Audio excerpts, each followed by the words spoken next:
रूस को यहां पर एक बड़ा झटका भी लगा है। रूसी टैंक के परखच्चे उड़ा दिए यूक्रेन ने। बारूदी सुरंग के विस्फोट से टैंक को तबाह कर दिया गया। टैंक के अंदर रूसी जवान सवार थे।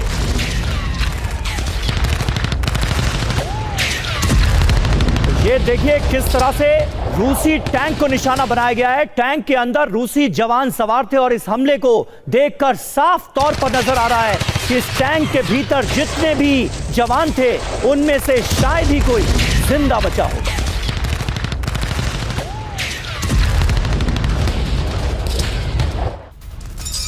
और देखिए एक और बड़ी खबर खैरसौ से है, जहां पर यूक्रेन की तरफ से भीषण हमला किया गया ठिकानों पर। जो रूसी ठिकाने हैं उनको निशाना बनाया गया। ये देखिए आप कैसे परखच्चे उड़ गए। 63वीं मैकेनाइज्ड ब्रिगेड की तरफ से ये कार्रवाई की गई, एक्शन लिया गया और रूसी ठिकानों पर बम बरसाए गए।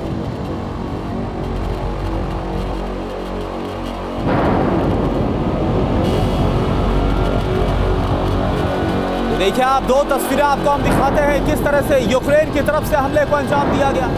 डोनेत्स्क में रूस को झटका लगा है। रूसी टैंक के परखच्चे एक तरफ आप देखिए कैसे उड़े हैं यूक्रेनी हमले में, और दूसरी तरफ खैरसौ में भी यूक्रेन ने की है स्ट्राइक। ड्रोन से जो रूसी ठिकाना था वहां पर हमला किया गया।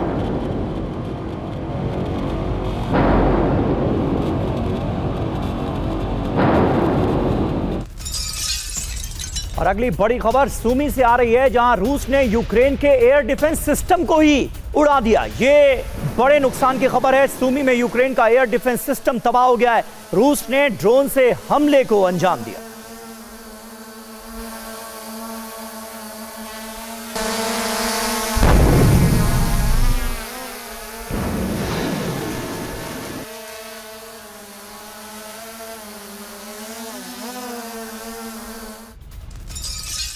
और देखिए एक और बड़ी खबर यूक्रेनी खुफिया एजेंसी के हवाले से ये बहुत बड़ी खबर आ रही है। पोलैंड के अंदर रूस कर रहा है बड़ी साजिश।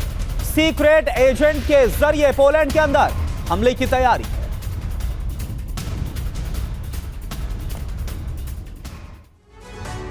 तो देखिए ये खबर अपने आप में बड़ी है। नाटो देशों में जिस तरह से रूस की घुसपैठ हुई है, पोलैंड के अंदर सीक्रेट एजेंट्स होने की खबर सामने आई है। इस खबर ने हर किसी को चौंका कर रख दिया है। नाटो देशों में रूस की घुसपैठ हो गई, पोलैंड के अंदर सीक्रेट एजेंट्स पहुंच गए। यूक्रेनी खुफिया एजेंसियां तो यही दावा कर रही हैं। पोलैंड में घुसकर हमले की तैयारी में है रशिया। पोलैंड के अंदर रूसी एजेंट्स मौजूद हैं। टेलीग्राम ऐप से एजेंट्स की भर्ती हो रही है। पोलैंड में सिविल ड्रेस में घूम रहे हैं रूसी एजेंट। पोलैंड के बुनियादी ढांचों पर हमले की बनाई जा रही है योजना।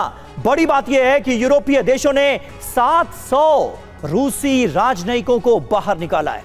रूसी राजनयिकों पर अंडर कवर एजेंट होने का शक जताया गया है। संजय सोय साहब, इस खबर को आप कैसे देख रहे हैं? जानकारी और खबर तो निश्चित तौर पर बड़ी है, लेकिन ये क्या एक प्रोपेगेंडा का भी हिस्सा हो सकता है, या फिर वाकई युद्ध के ऐसे हालात में यह मुमकिन है कि रूसी एजेंट्स वहां पहुंच गए हों?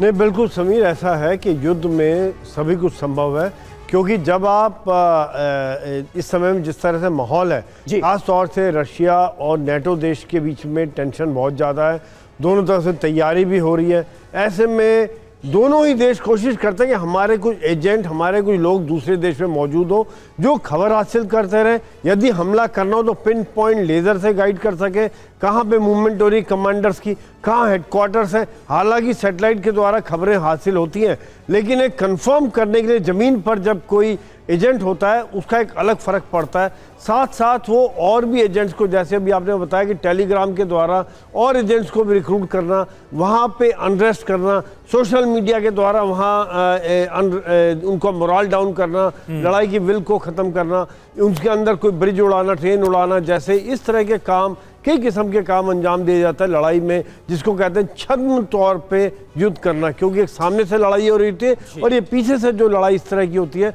उसका लड़ने की क्षमता पर, लड़ने के मोराल पर काफ़ी फ़र्क पड़ जाता है। और जो विजय अटैकिंग सेना है उसको एक काफ़ी मदद मिलती है, चाहे उनके एयर स्ट्राइक हो, ड्रोन स्ट्राइक हो, मिसाइल स्ट्राइक्स हो, वो फिर पिन पॉइंट अटैक करने में सक्षम रहते हैं। दूसरी बात, जैसे अभी आप बता रहे थे कि जो टॉमहॉक की बात है, यहाँ पे एक चीज़ और देखिए, यूक्रेन लॉन्च कहाँ से करेगा?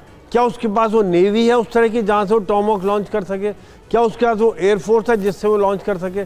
ज़मीन के लिए स्पेशल लॉन्चर चाहिए, फिर उसको बचाने के लिए और एयर डिफेंस सिस्टम चाहिए होगा। तो ये भी एक बहुत बड़ा क्वेश्चन है। यही कारण है, जैसे करुणा ने बताया था, कि वो अभी टॉमहॉक के लिए रहस्य रखे हो ताकि प्रेशर टेक्निक के तौर पर उसका इस्तेमाल करेंगे ट्रंप। जी बिल्कुल, और यही वजह है कि अभी एक असमंजस की स्थिति बनी हुई है कि आखिर करने क्या वाले हैं डोनाल्ड ट्रंप। और एक बड़ी खबर का और रुख कर रहे हैं, खैरसो में यूएन के ट्रकों पर हमला हुआ है। आर्टिलरी फायर में ट्रकों को भारी नुकसान पहुंचा है। 4 ट्रकों में लग गई आग, हालांकि इसमें कोई हताहत नहीं हुआ। तस्वीर आप देखिए, बाल बाल बचे हैं जो भी ट्रक में सवार लोग थे। ये देखिए आप, ट्रक पर जो हमला हुआ, यूएन के ट्रक पर हमला। और देखिए यूक्रेनी आर्मी एविएशन का एक्शन अब हम आपको टीवी 9 भारतवर्ष पर दिखाने जा रहे हैं। रूसी कामिकाजी ड्रोन को मार गिराया गया है।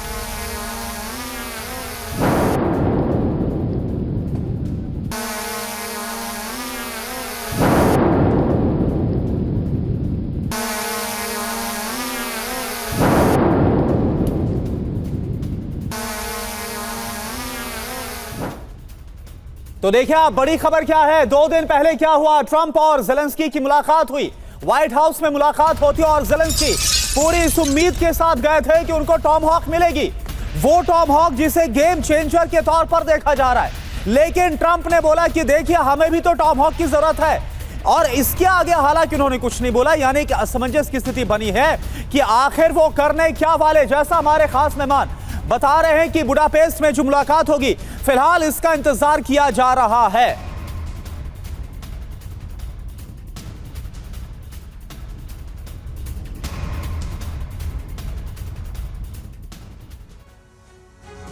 तो सवाल यह हो रहा है कि जो डोनाल्ड ट्रंप का बदला सा रुख है, क्या डोनाल्ड ट्रंप और पुतिन के बीच कोई डायरेक्ट डील हुई है? ज़ेलेंस्की से मुलाकात से पहले पुतिन ने ट्रंप पर एक दबाव डाला, यूक्रेन को टॉमहॉक मिसाइल ना देने को कहा गया, सीजफायर की शर्तों को नरम रखने के लिए कहा गया। आपको याद होगा ट्रंप ने बोला भी था कि ये जो टॉमहॉक का आइडिया है वो पुतिन को पसंद नहीं आया।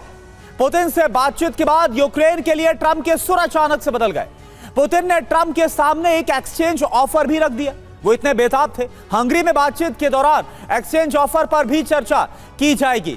अब आप देखिए एक्सचेंज ऑफर है क्या। पुतिन खैरसो और ज़ापोरिज़िया से दावा छोड़ेंगे, बदले में ज़ेलेंस्की को डोनेट्स्क और लुहांस्क देना होगा। यह वॉशिंगटन पोस्ट के हवाले से खबर है। एक और बड़ी खबर क्या है समीर? और देखिए अहम खबर सामने आ रही है यूक्रेन के पोक्रोवस्क से, जहां पर भीषण जंग इस वक्त छिड़ी हुई है। रूसी इन्फेंट्री लगातार यहां पर आगे बढ़ रही है। यह जानकारी सामने आ रही है, आधे से ज्यादा हिस्से पर रूस का कब्जा हो गया है।